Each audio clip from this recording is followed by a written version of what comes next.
structure rules and syntax tree diagrams. Next. Okay, for this slide, I'll be talking about the information about the object of research. This research focuses on student ability to understand and construct syntactic tree diagrams in linguistics, especially in morphosyntax classes. So the data were taken from student classes and from student answer, and then test syntax in morphosyntax classes. Next. Yeah. So this slide, there are two main research questions in this study. The first one is what type of error do students make when constructing the tree diagrams, and then the second is what do these errors show about students' understanding of syntax. Next.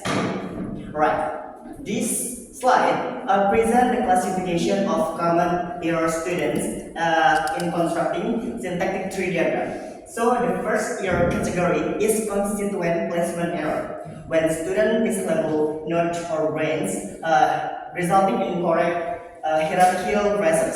For example, you guys can look at the picture, the apps picture that I put there.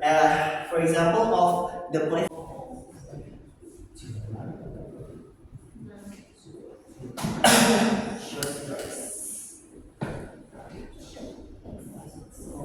Right.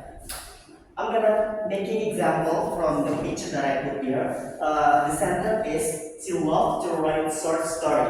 So the constituent placement error. This sentence actually is the truth. It is for grammatical and then the for phrase is true. But when you put the to right in the last sentence here to right, it's gonna be wrong. For sentence in syntax, I mean, for as grammatical or phrase it's really true. Yeah. So this is the example for constituent placement error.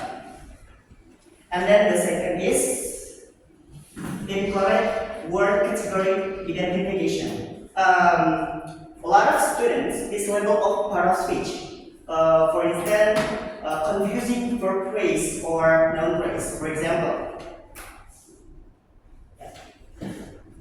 This one has another place, right? So sentence, and then you put here as a noun phrase, and then you pull down. This is verb phrase, and then it's actually it's supposed to be verb here.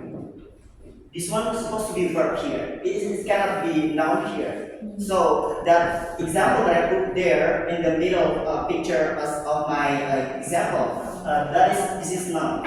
It actually is wrong. That's called incorrect word category identification. Overall, this classification helps us systematically identify patterns of student difficulties in syntactic tree diagrams. 1 minute. Next. Yeah. So in conclusion, the study showed that students struggle with the tree diagram because syntax is abstract. So the researchers suggest that we have a lot of practice with the visual example that makes us understanding about that. I think that's for me. Thank you for your attention.